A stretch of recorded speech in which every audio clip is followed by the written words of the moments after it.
Hey guys, what's up? Welcome back to another episode of the Nest Podcast, episode 28, the JD Martinez episode. I'm Brandon, and that guy over there is Zach, and we're your host of this show, and we just come around and talk about video games and sports stuff. So, hope you enjoy. Stick around. Zach, what's up, man? Not a whole lot. Finishing off another week. We're actually recording late this week because I had a hellish couple of days. We usually record on Wednesday, Yeah, but what was up with that? You just working late? yeah, we had a couple installs to do that took a long time. So just one Yeah, of those things. boring shit that just happened to Yep. delay you. It delayed you Wednesday night, and then it delayed you again on Thursday night, and now here we are Friday after Yeah. work. So, but that's cool because this new YouTube way of recording makes it so much easier to just drop it in, put our little intro song on there, bing bang boom, and then it's up on iTunes and stuff, ready to go. Yeah. So, Yeah. This is a cool way to do it. yeah, it's so much easier than what we were doing before. So I'm glad that you discovered this, and hopefully anybody listening that does podcasts, if they need a way to record, this is a good one. Yeah, it really is. It's one that I didn't really find when I was searching, how to record a podcast back in the day. And it's not one that I would think of necessarily. But yeah, it works. You record, the live stream here and then pull the MP3 file from any of those websites that do that and upload that to your host. Now, can people watch us live as Mhm. yeah, they can. Yep. So do we have a link that we could provide people? Yep.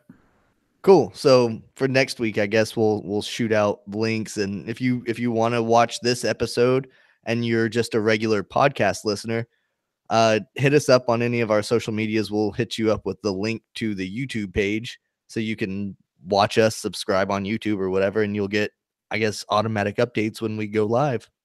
I believe that's how it works. You might Cool. have to hit the notification thing on our YouTube page I don't to know get the anything actual about this. notification.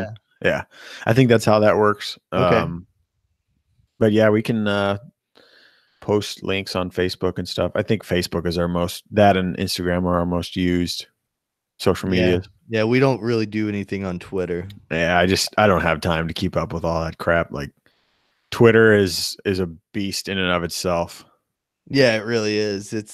I mean, but that's the way that the kids are getting famous these days. Yeah, it is. That is true. Hustling the shit out of Twitter and Instagram and all the social medias, and that's how kids are getting known, and that's how stuff like this gets really popular and all It's that. insane, like the different careers one can have based off of a social media platform, like Instagram model, like Instagram comedians, like Supreme Patty. Have you ever heard of that guy?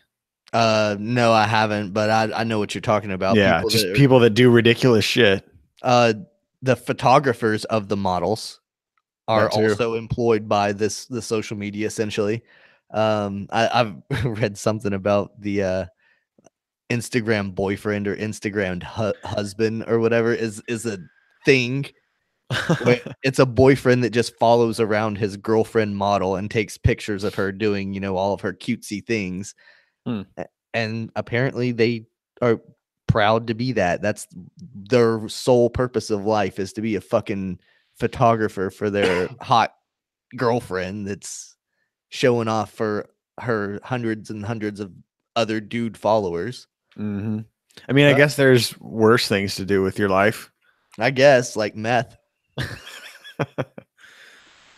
I mean, but seriously, like, golly, you're right. And then there are other jobs like social media managers, Mm-hmm. where they will take small podcasts like us that are lazy and don't do our own social media very well and would run that for us, but we'd have to pay them like hundreds of dollars a week to do that because it's a lucrative business for them. Or like the social media influencer. Mm-hmm. Yeah. That's another one that's like, what? Yeah. There's a one that's called Cleats and Cleavage or something like that. Cleavage and Cleats. Mm. It's a chick, a pretty hot chick with big fake boobs, that always is in like a bra or a bikini or has like pasties over her nipples or whatever. And she's talking about sports. Hmm. So she'll be standing there naked talking about the Super Bowl or whatever with just like a little bit covering her nipples. And she gets thousands of followers. And each like video that she puts up, she's like, don't forget to check out this sponsor. And that's how she gets paid. You know, she makes a good living doing that. Yeah, that's insane. But she knows her shit about sports, so it's cool. I guess you can't knock her, right? I mean, yeah. Get it? Yeah, knockers. Oh man, did you see that shit in Pennsylvania where they were talking about proposing a tax on violent video games? I did. Yeah. I don't, is that in direct response to anything, or did that just like come about, or is that in response to like mass shootings or anything? I mean, it's got to be the culture that I would say it's in response to. I don't think there's a specific instance that they were referencing.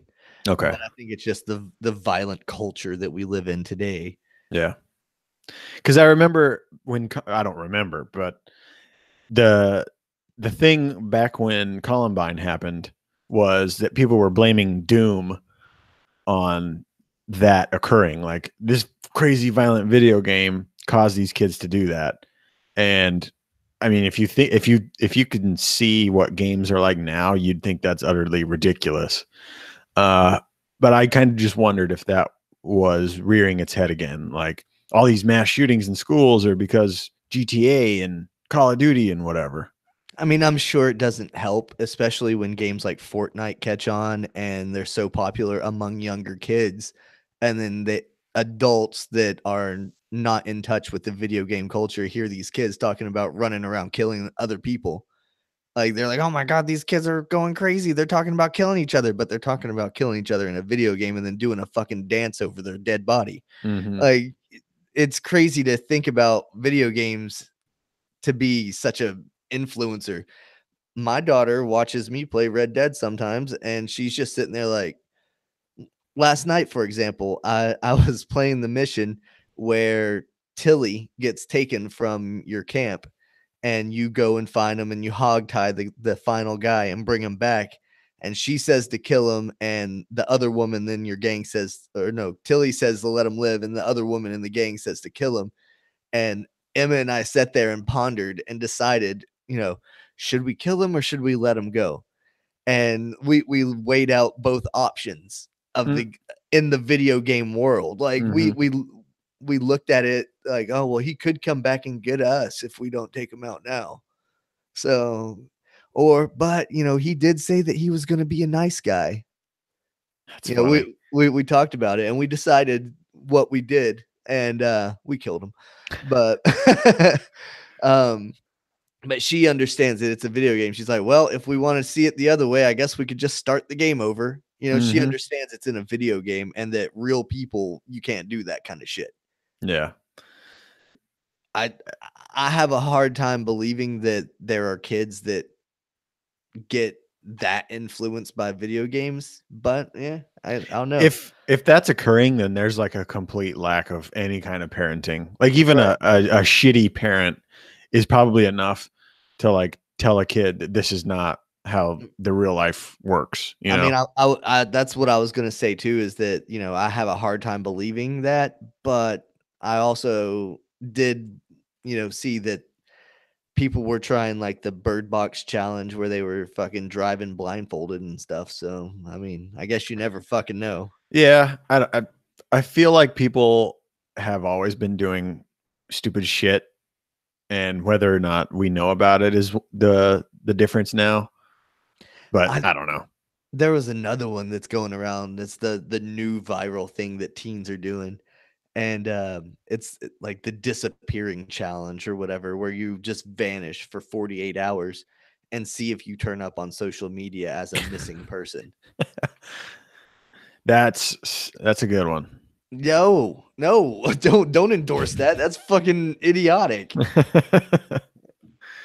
Jesus, man. No. What's like the line that kids won't cross? Like, if they're willing to eat soap and to drive blind and to allegedly, fake going missing for 2 days, what will they not do? I don't Like know. kill yourself challenge is going to be next. I mean, I'm sure it's already something like that. I'm sure there's already things like that out there where they voluntarily kill themselves just as a part of being accepted into something. Or what if that's like another, like a challenge, like you fake it to see what people will do if they think you're Oh my dead. gosh. Yeah, No. and then they just make a mockery of a No. terrible thing. I probably God just made that by damn. saying that. Yeah, probably just putting that in the universe. You just invented that, but Yeah, but I mean, that if is it keeps horrible. going, That is horrible. if it keeps going how it is, like they're not getting any smarter. You know, Yeah, I mean, you're absolutely right. I hope that it doesn't happen, but you're absolutely right. That's what it seems like it's coming to. Whatever happened to the days where kids would just go outside and play baseball? I don't know. Yeah, It's just not enough anymore, I guess. I guess not. It's enough for me. I'm excited that baseball's back. Uh, Hmm. the entire teams have now officially reported. Teams are getting into their first workouts. It's getting exciting. Balls are starting to fly around. You can hear the crack of a bat. It's nice. So, um, what exactly are you That's cool. looking? What are you looking forward to most this season? I cannot wait to see what Goldschmidt brings to the Cards. He's Lots of going to bring a talk. lot. He's Yeah, going to lots bring of a lot. talk. Lots of talk so far. I kind of expect to take, for him to take a little bit of time to kind of get used to the new squad or whatever. But offense should be relatively a thing that he can relatively quickly kind of pick up on, as far as I'm concerned. I don't know if he's facing pitchers that he knows well in the NL Central or not, but I don't know.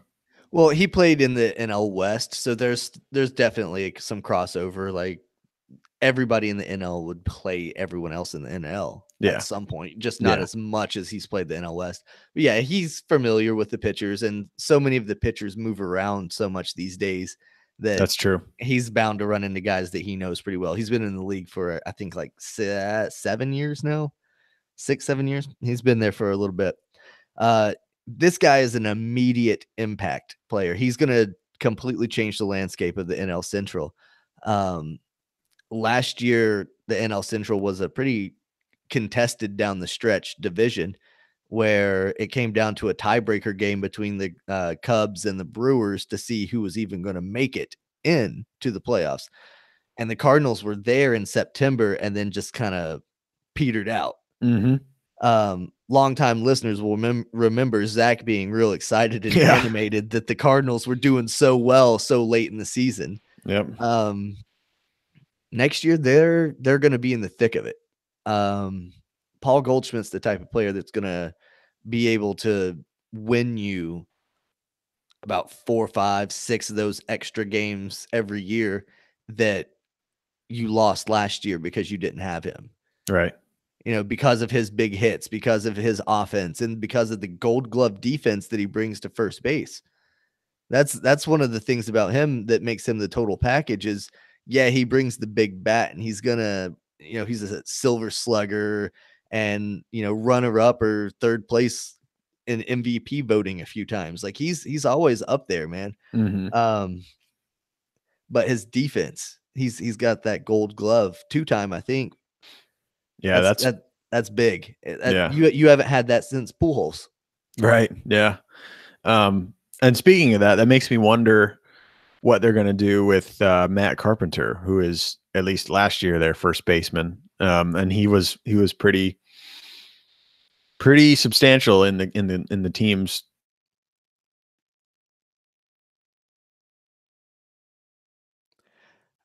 I would imagine that Carpenter's going to end up being Late pay people around.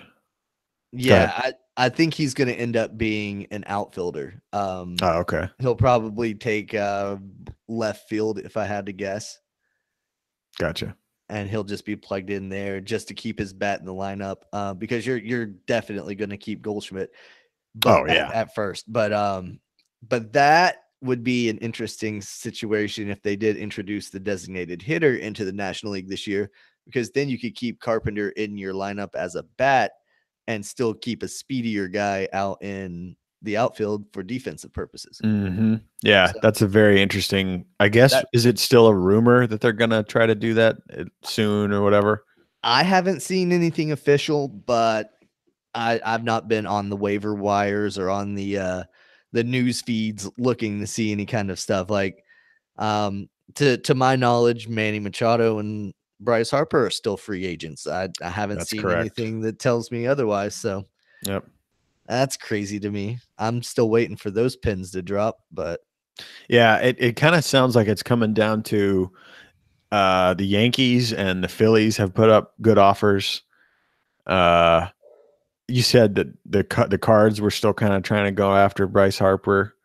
well, there was a rumor going around last week that the Cards would be a good fit, but they're not pursuing Oh, it. okay. Yeah, I was gonna say that'd be a tough sell to have to pay Goldschmidt, everyone else, and now this superstar who wants a fucking max deal. Yeah, no, the whole scenario laid out in that article was to get Bryce, they would have to do this, this, and this, and cut this guy, and blah blah blah. But yeah, it was a long shot pipe dream. But I guess some Cardinals fan was like, "Oh, I'm gonna, this is my wet dream to get Bryce Harper here," But Yeah, he just drew it up. yeah, but legitimately, I think the two best shots for Bryce are the Phillies and back to the Nationals. Maybe the White Sox are still in the running. Maybe the Giants, if the Giants are willing to give him his long-term deals, but it doesn't sound like they want to. If the Phillies offer him the years that he wants, then the Nationals are instantly going to match or exceed that offer because they don't want him to stay in that division. Yeah, that makes sense.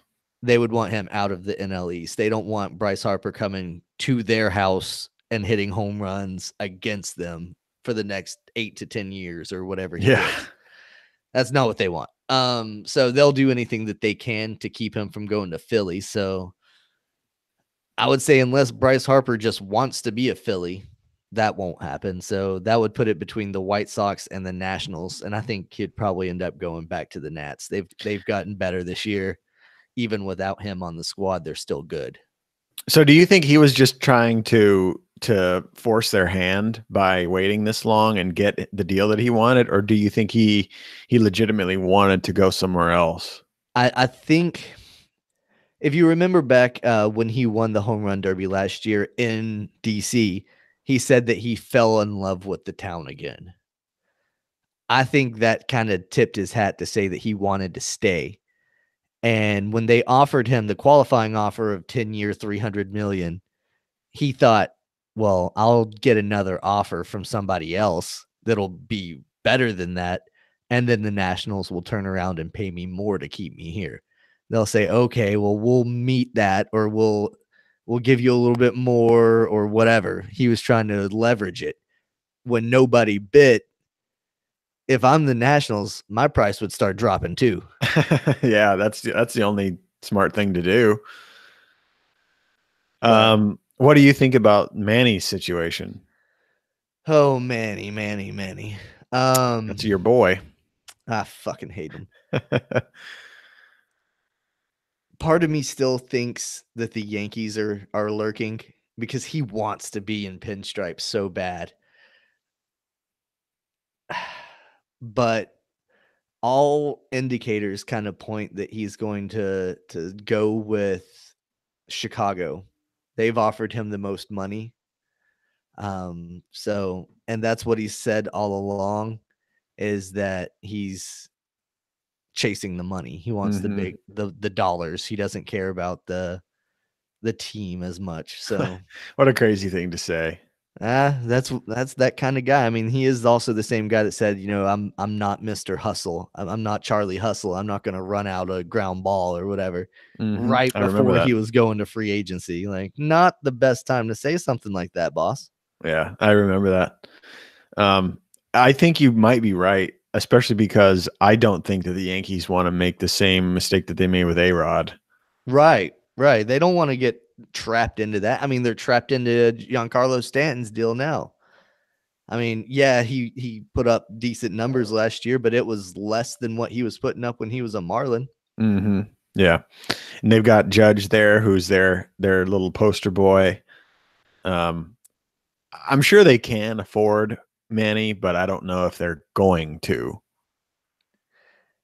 I think the Manny to San Diego conversation is interesting because I could see him fitting in there. The only downside to that is that San Diego has an exciting rookie coming up at shortstop. So if they want to keep him in the lineup, they would have to shift Manny to third base or shift that rookie to third base.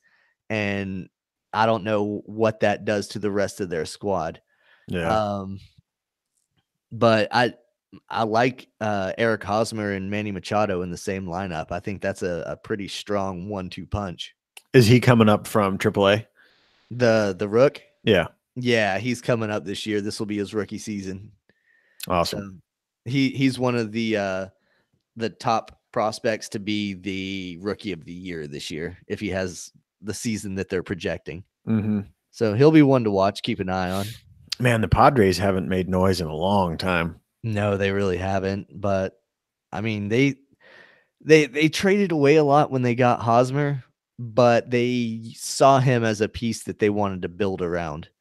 And now they're 2 to 3 years into his contract, and they haven't really built anything. So huge splash with Manny Machado.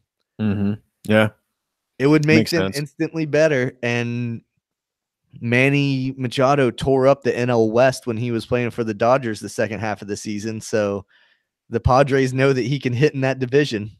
Yeah, that's what I was saying back when we were talking about where he will go when he went to the Dodgers. I said he needs to stay out there because all of the AL pitchers basically know how to pitch to him. And in the World Series, you saw that he basically sucked. And I guess if it were me, I would try to go where I can do the most.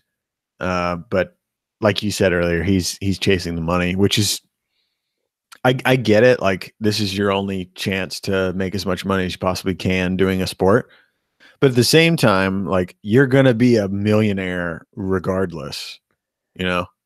I don't understand why both of these guys are chasing like 7, 8, 9 year contracts because they're only 26 years old.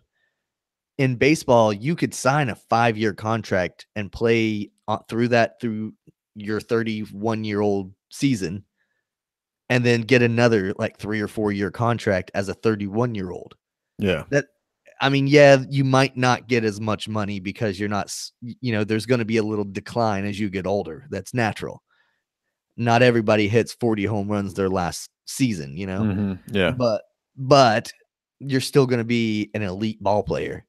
I mean, yeah, they say look at the deals like Pujols has out in Anaheim, where now that he's older, he's getting paid so much money and he's not really producing the offense that he once did.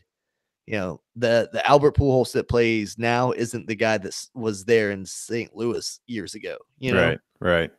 So, I mean, there's something to that. I guess you don't want to get handcuffed into those long deals, and maybe teams are just being overly cautious because, like you mentioned earlier, the A-Rod deal and this Pujols deal and stuff. They don't want to get handcuffed, but it is kind of asinine that not only those two guys are still floating around in free agency, but Craig Kimbrell's still a free agent. That is crazy.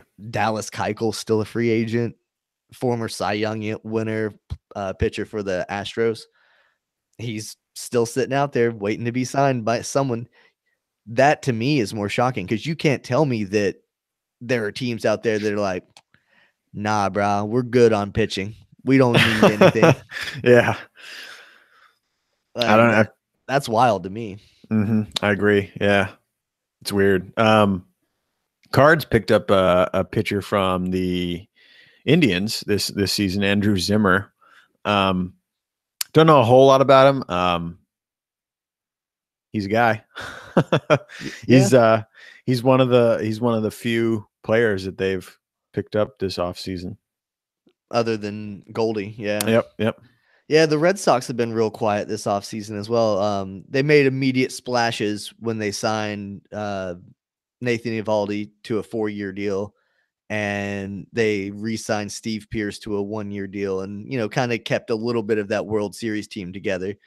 But other than that, they didn't really go and get anybody, and that's what a lot of the criticism was from a lot of Red Sox fans going into the spring was, hey, you guys didn't really address the bullpen. And I was sitting there thinking about it, and I listened to Alex Cora on the radio, and he was talking about, well, we're going to be bringing up a couple guys that were up last year, and since I watched so much last year, I remembered some of them. And Bobby Poinier was one of the guys that he said that they were going to be bringing up from AAA to be a full-time major league pitcher this year. And that kid was lights out when he was up. You probably don't know his name now, but you will. Yeah. And he's good. He's really good. And he had a few big league innings last year, especially in the later half of the season and in the postseason. So he's got more confidence under his belt now, and he's going to be able to come out and really sling it all season long. But then also a dude named Tyler Thornburg, who was acquired by the Red Sox back like 2 years ago from the Brewers, who's been hurt the whole fucking time he's been with the Red Sox. He's finally healthy. So like they didn't trade for anybody, but they have people that have been waiting in the wings. You know what I'm saying? Yeah. Carson Smith, the dude that fucking threw his glove in the dugout and tore his shoulder, he left the season and had surgery and stuff on a torn rotator cuff because he threw his fucking glove down because he was pissed. Nice. Season-ending injuries. Gotta love him. He's back, albeit I think he's in AAA. Oh, wow.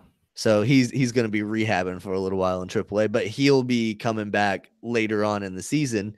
And he was like throwing with a 1.6 ERA. Like he was cruising when he was healthy. So get these guys back and healthy, and then your non-trades for people start to look a lot better, Yeah. And I think if anyone's in that position, it's the Red Sox. Like they have a great squad. I don't think they're hurting for much, but like you said, other than the bullpen. And I mean, if you've got guys in the farm system that you can bring up and get where they need to be, I would rather do that than trade and, get rid of people that are good at it. And, keep things the way they are as long as you can, without sacrificing the future of the organization. Like right.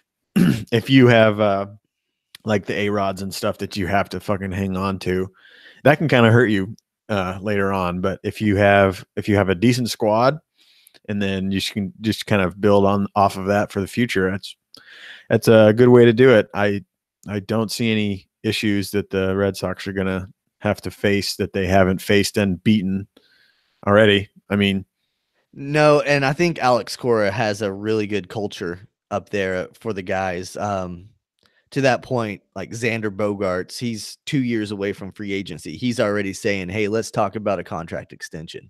Yeah. Let me stay here. I want to stay here on this team." Mookie Betts will be a free agent at the same time as Xander. He's open to talking about contracts and stuff like that. I think he wants to keep that on the DL a little bit longer until he gets closer because he's more of a megastar and probably would get bigger contracts than Xander might.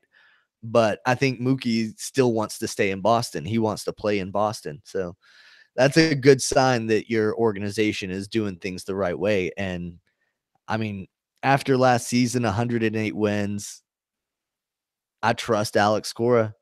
And I trust that if they think their bullpen is good going into the season, that it'll be good. Yeah. And what I really like about this team, and yeah, I'm a Red Sox fan and I can ramble about them all day, but what I really, really like about this team is how humble the players were coming into the season where they're defending their championship. They weren't jumping around talking like, oh, yeah, we're going to beat the shit out of everybody. We're the best team. Da, da, da, da. They're like, we could get better. I need to focus on this, this, and this. Like, these are the things that I was lacking in last year. That's what I'm going to be better at this year. Mookie Betts, a position player, didn't have to report until today. He was there the day pitchers and catchers reported so that he could start getting early workouts in. Yeah, that's crazy. These guys are serious about being the best in the game. And like Jackie Bradley, he won the Gold Glove for center field last year. He was the ALCS MVP, and he came in saying like, I need to improve. I need to get better. I need to do things better. Like, that's what you want to see as a fan of your team. You want to see that your guys come in there. You know, like a guy like Adam Wainwright, who's coming in fighting for his job. You know, he was a star back when he was a stud, you know.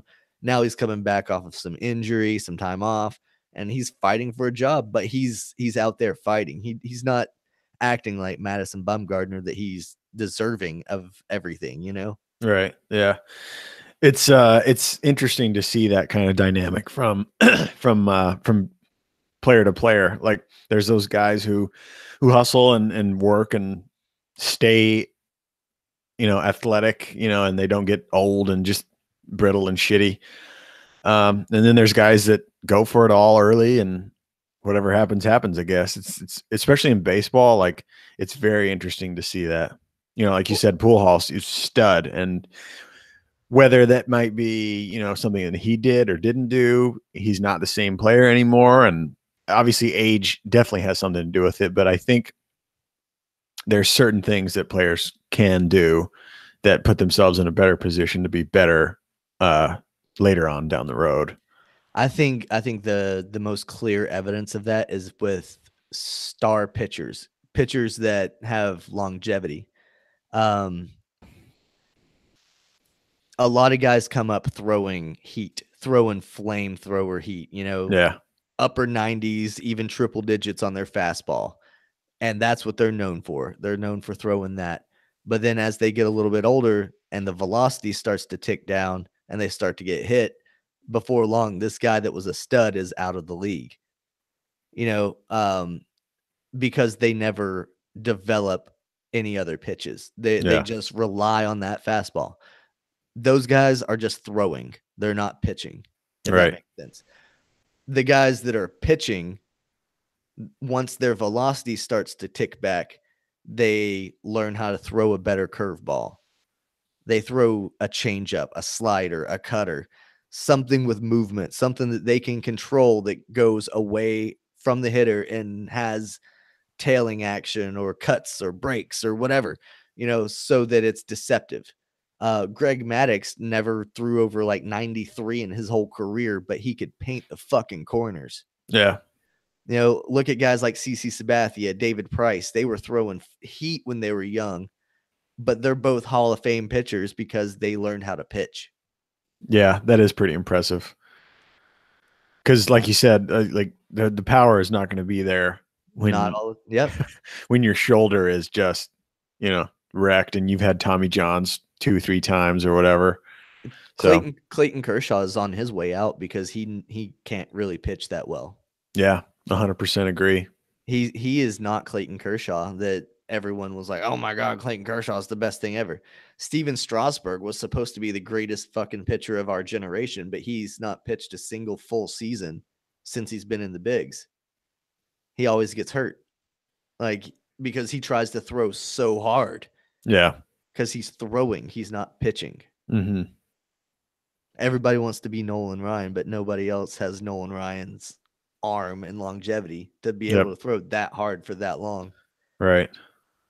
Maybe Nathan Eovaldi might, but he's been surgically repaired twice already. So, so is Shohei Ohtani out for this whole season too because of his Tommy Johns? He is not pitching all season, but he will be batting for the Okay. Angels. He'll Like, be designated hitter. gotcha. Yeah, so he'll be in doing his thing. Um, we started talking earlier about the tax in Pennsylvania, but we never really talked about it. No, we didn't. We mentioned it and then got off on some Moved right tangent. right on, yeah. I just happened to look down at my paper and I was like, oh yeah, that Pennsylvania tax, that's right. Um, basically with that, that's fucking horseshit. Very much so. It would take your $60 video game and essentially after state tax and federal tax and all that stuff, you're paying like $80 for just the standard edition of the video game. That's ridiculous. I And think like, go ahead.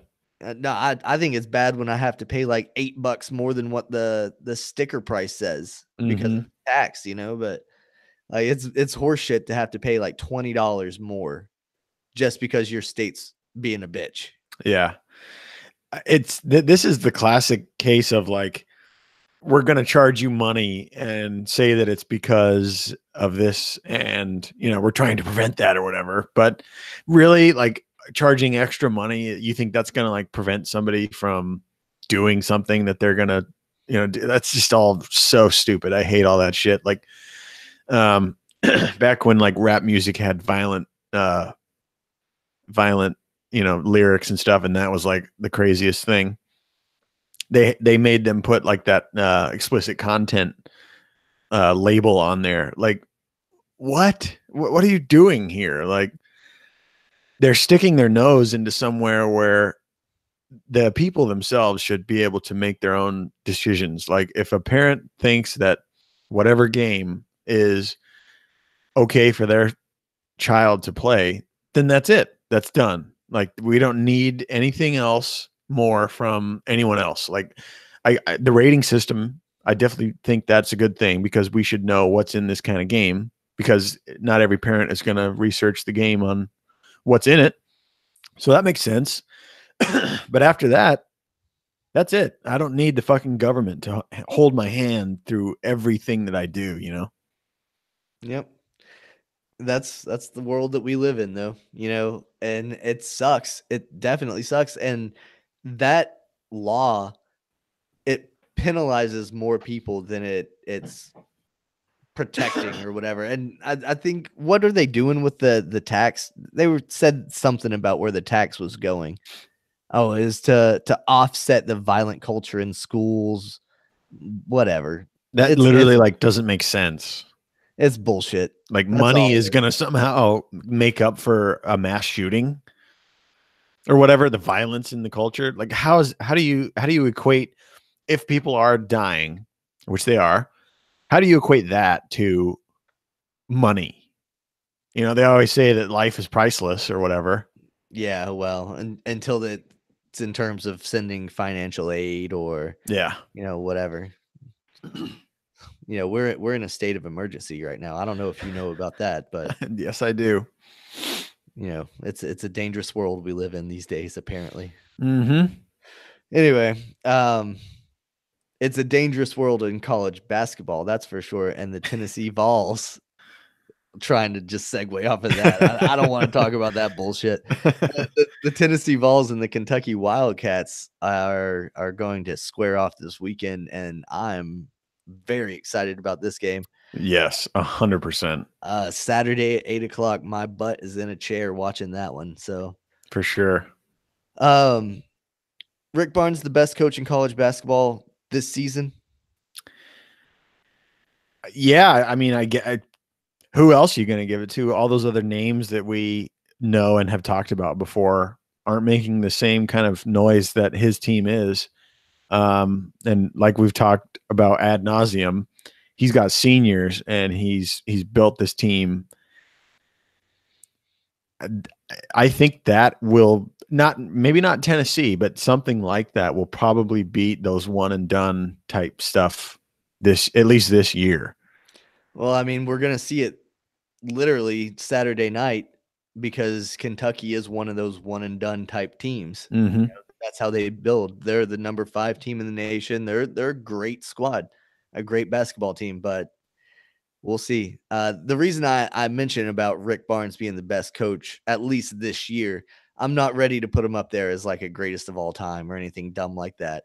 But this season, I think he's been the best coach. But what I think specifically about him that makes him so good is I was watching the South Carolina game, and Tennessee was up by like 18, 19 points, whatever it was. And Jordan bone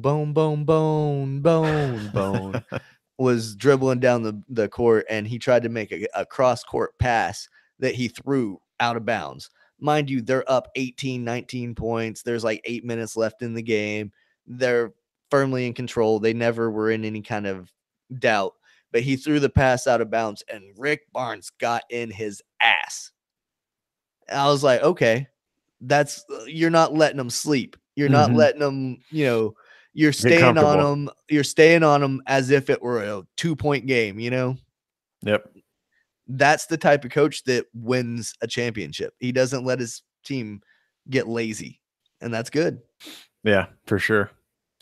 It's not something that I saw coming. Like I didn't expect to give a shit about college basketball this season. I early on had known that Zion was a pretty special player, and then that kind of petered out, and then all of a sudden Tennessee is the number one school in the nation, and I'm like, shit, what the fuck's going on here? Like a predominantly football school has really made quite a team here. And they're fun. They're fun to watch. Heck yeah. They play great team ball. It's not just one star is just killing it out there. Like you said, Bone. Fuck, I can't think of the other dude's name. Williamson or something like that. Grant Williams. Williams. Yeah. Admiral Schofield. There's several names that, if you've been watching, that make a decent impact, which is really cool. Yeah, and like to your point, it could be anybody going off that night. Like there was one night that Grant Williams had 40-something points. He was 23 of 23 from the free throw line. And then the next game, it was Schofield. He had 20-something points and 12 rebounds. And then Trey Turner went, lights out from 3 one night. And, Bone goes crazy the next night. So it's, they can play with any team, any school, any style. If the other team wants to play a slow, like ISO type game, they can play that. If the other team likes to run, they can play that fast break type of game too. So they can step back, hit the threes, they can body up on you in the low post. They're a good team. Yeah. They do it all right. The tournament this year is going to be very interesting. I'm sure they'll get 1 seed and play one of those crazy number 32 teams that always somehow seems to make an upset. Yeah, Cinderellas, huh? Uh-huh. ESPN predicts that it's going to be Tennessee, Duke, Virginia, and Gonzaga as the number 1 seeds.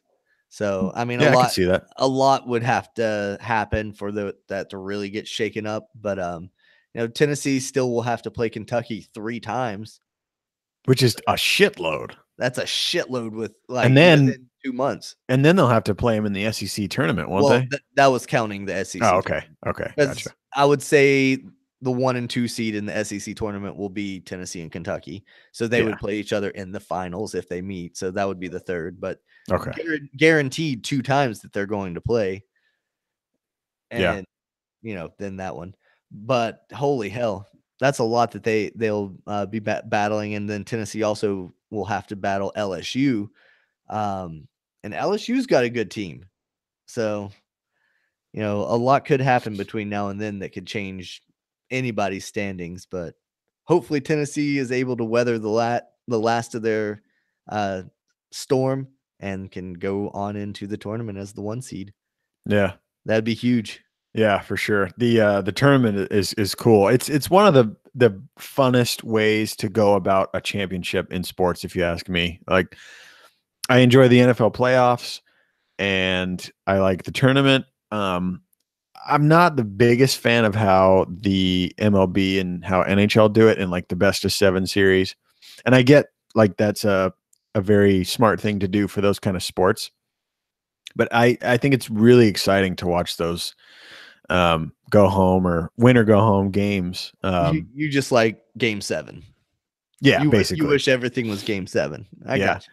It is. I will say though, it is cool to see like a 4-0 thing go off, like a team that can make it happen 4 games in a row and just not even give the other team a chance. That is cool, but it's a little bit dragged out for me. So the tournament is really cool. It's crazy. Like you see those teams that just make it happen, make some final shot and win it all or whatever. That shit is fun. Yeah, I mean, and I think that's the majority of people. It's shorter attention spans. The one and done excitement of it all. But Yeah. I love the best of stuff. Best of 3, best of 5, best of 7, whatever it's the best of. I like those because anybody can have a fluke win, but it takes a dominant team to beat another team. Like you said, if you beat them 4 straight, then you're dominant. Yeah, that is true. Anybody could have a fluke win here or there. And I mean, look at how many times like the undefeated Patriots in the Super Bowl versus the 10-6 Giants, and the Giants win. Yeah, You know, like true. that was just one of those crazy things that, 99 out of 100 times the Patriots were going to win that game. Yeah. And speaking of that, it'd be interesting to see the difference in Super Bowl outcomes had they have like a best of 3 or best of whatever series. It'd be completely different, I think.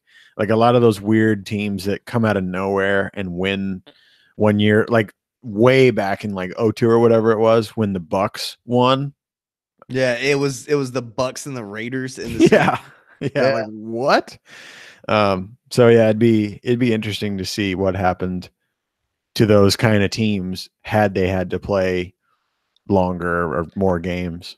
But I mean, I understand football is a more contact sport. You can't really line up and play, the same game multiple times. But I think I love the best of though, like they have in baseball and hockey. I'm a big fan of that. But oh well, to each their own. Yeah, it's just like, do you prefer home runs or no hitters? Right. Yeah. Everyone has their own personal taste. Yeah, that's true. I typically can see both sides of that, especially the home run and no hitter thing. Like home runs are cool. It takes a lot of talent and a lot of skill to hit a home run, but it's also insanely difficult to pitch a no hitter. And for me, I think the no hitter is a bigger deal because you have such a small little home. What's it called? Strike zone. Yeah, I almost said home run box. You would. The box that they throw the little ball at. Anyway, yeah, the strike zone is such a small little thing, and you have to hit that. And the batter knows it. He knows where to swing his bat. Like it's not complicated on paper, but somehow pitchers can go a game without any hits. To me, that is pretty crazy to think about. Well, just think about it like this. How many home runs are there every year? A lot. Mm-hmm. How many no-hitters are there every year? Not many. Yeah, several. That's about it. So if you just think about it like that, it's like, oh yeah, that makes perfect sense. That's a lot harder to do. Yeah.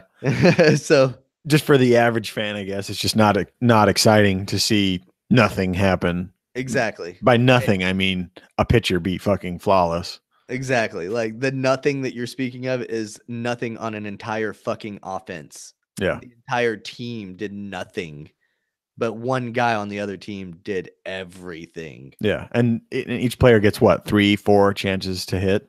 Well, I mean, 27 outs in a baseball game. Yeah. Couldn't do it. Yeah. So that is super impressive. Speaking of impressive, because we're known for our segues here. Oh yeah, we're so good with them. Were you impressed with the AAF's first game? I was. That was phenomenal. I'm in the region that saw the Orlando Atlanta game. I know you saw the San Diego and San Antonio. Antonio? Yeah. Yep. you saw the big hit. It was good. It was good. I'm excited for this weekend. I'm definitely going to tune in and watch some more AAF football and, see what's going on. I haven't seen enough to pick a team. I probably won't even pick a team, to be honest. Just going to watch it just for the sake of watching football. Yeah.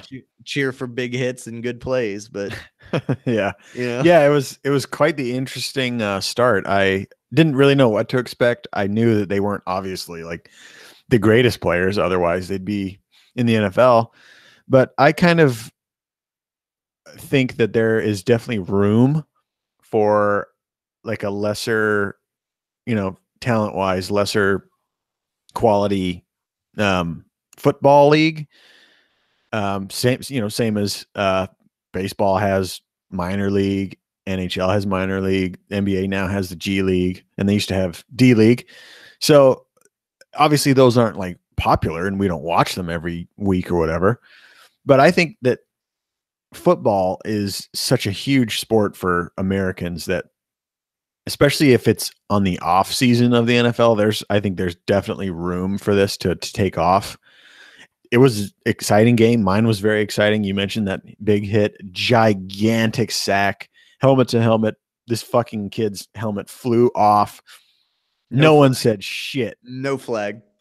So the internet went crazy when that hit happened and there was no flag. They were like, oh my God, a real hit. Yep. So if they kind of keep that kind of thing going, they'll probably at least get football fans to tune in. I don't know if they'll get, the mainstream pickup like NFL does, where it's a huge deal when Sunday Night Football is on. But football fans don't have football to watch right now, so there's no better place for them to go than here, and it's an entertaining league as far as we've gotten so far. Like, I don't know if it'll peter out or whatever, but I'm enjoying it. I think the behind the scenes boring contractual stuff is very smart with the AAF too. All of their players signed the exact same contract to get the exact same amount of money for 3 years. And they all have a clause to where at the end of the season, and if an NFL team comes knocking, then they're released from their contract and they can go sign an NFL contract. If not, they're still bound by that contract and have to come back and play next season. So the players that are on the field now, you'll either see them playing in the NFL next year, or they'll be back for some more AAF football next year. So you'll get to know the faces and the names just by watching them, Yeah. So it's kind of cool. Like, you're not going to have it just shut down. What if the winner of the XFL that's going to start next year plays the winner of the AAF, and then the winner of that game plays the worst team from the NFL? And then if like the winner gets the last slot in the NFL. Yeah. It would be like the 32nd NFL team or whatever. It'd be like how the Premier League in Europe works with soccer. Mm-hmm. The worst team gets demoted, and then the team that replaces them is now in the Premier League. That's exactly how it would work. That would be so cool if they did that. Yeah, that would be huge. That'd be awesome, because then, maybe the Lions would just get cycled out and they would now be in the AAF. Yeah. And the fucking Orlando, whatever they are, is now an NFL team. Mm-hmm. That would be huge. Holy shit. Yeah, that'd be huge. But I think you made an interesting point where the players are allowed to go basically up to the NFL. Mm-hmm. And I think that's kind of key for this league to be successful. I can't see that the XFL will do anything. I don't think you can directly compete with the NFL. I think the way to do it is how the AAF is trying to do it, almost like a developmental league where guys didn't get drafted or they got cut or whatever, and they can come play here. I think that makes sense to me. I think the AAF launching a year earlier and being so successful already completely kills the XFL for next year. Yeah. Because if the AAF is so successful and they're doing big things and guys are getting NFL contracts, Trent Richardson looked good in his debut in the AAF. He'll be playing for a contract. He'll be the star of this league this year. So he'll be playing for an NFL contract. Some NFL team will pick him up. But with stuff like that happening, nobody's going to want to even go play for the XFL. Exactly. Like, it's going to be the scrub league, like, compared to the AAF, which is the scrub league of the NFL. Yeah. So it's not going to be successful. I think XFL will collapse before it even starts. Yeah. It's going to be one of those like it tried to be, you know, the last time. Like, it's a big spectacle and we're crazy and whatever. I don't think there's room for that in a professional sport. Like, if you want that stuff, you know where to go. Like, Vince McMahon already has his thing where you can go for craziness. I don't think there's room for that in sports, like real sports. No, you're right. I don't think so either. I think that he's embarking on another failed business. He's just got too much money and he has to get rid of it somehow. When he first initially announced it, it was before the AAF announced. So I thought initially, damn, he's on to something. If he can get a real football league that's not gimmicky, then he'll have something. The AAF swooped in and stole his thunder. Yep. Yeah, I think that's true. I think he probably had a good plan. You know, a lot of NFL fans are disgruntled about the whole kneeling and all that crap. Well, and remember, he announced it whenever it was in the heat of when Donald Trump was like, oh, the NFL, them sons of bitches. You know, it was in the heat of all that. Because that's how New Yorkers talk. Yeah, you know. But yeah, you're right. Yeah, that's a great point. Like, all these headlines were popping out of, you know, the Trump thinks that players should stand and blah, blah, blah, blah, blah. And then all of a sudden his old buddy Vince comes in and says, I'm going to make a football league, God damn it. And you're going to have to stand. Yep. Yeah. They even said that shit. Like, they did. Holy fuck. I bet Trump's a huge supporter whenever the XFL launches. If it doesn't collapse and disband before. Look out for a tweet on like their first game or whatever, turning into the XFL. It's going to be a great game or something like that. You know? Oh yeah. It's going to make football great again. Yeah. No one's ever had a better football league than Vince McMahon. Believe me, and I know football. Oh, Jesus Christ. We're going into the toilet quickly. You got anything else you want to talk about, or have we covered it all this week? No, I think we've covered it. I'm definitely going to tune into Tennessee this week if I can. Yeah. And if I can, again, tune into AAF. Saturdays, like the game you and I watched, which were two different games, but it was, you know, the opening games for them were on CBS. But then they had more games on Sunday that were on CBS Sports Network. Yeah. So I don't know like what their plan is, if they're gonna stay on that sports network channel or what's going to be the deal with that. I think that might be kind of an issue. If they can get on one of those big network channels that, you know, everyone gets, that would be better, but I don't know if they'll be able to. I mean, I think the episode or the games that were on CBS drew huge ratings. Yes. So I think CBS is going to carry the games. Yeah. I mean, I don't blame them. I mean, what else do they have going on? I mean, and yeah, this weekend specifically, like, if you're not a college basketball fan, you're not really going to be tuned in to the Tennessee-Kentucky game. Yeah. You know, true college basketball fans and fans of those schools will be watching this game. Everyone else is like, well, I ain't got shit to watch this weekend. Well, there's some fucking football. Hell yeah. Yep. So they're going to get good ratings this weekend just by having the games on. Oh yeah. And I think people are still excited about last week's games. They want to see more big hits. They want to see good. Yeah. They want to see good games again. They want to see big hits. Like there's potential. So we'll see what happens. I'll be watching, and I'm sure we'll talk about it next week. Maybe we'll actually play a little bit of Apex Legends and be able to talk about it because I 100% plan to talk about Apex Legends today and be like, oh yeah, we played and da da da. It is all the rage right now too. It is. I haven't gotten into it. Well, we'll get into it at some point and give our thoughts. I think I've realized about myself that I like PvE games so much better than PvP. Yeah, but whatever. I think it's cool how they released this one. Yeah, it is pretty crazy. They just are like, "Hey, here's a game we made," and it fucking blew up. Yeah, like within like a week, 25 million downloads or whatever. Crazy. Yep. Oh well. It's also weird how like this style of game, and I think we've talked about this before. This style of game is the shit right now.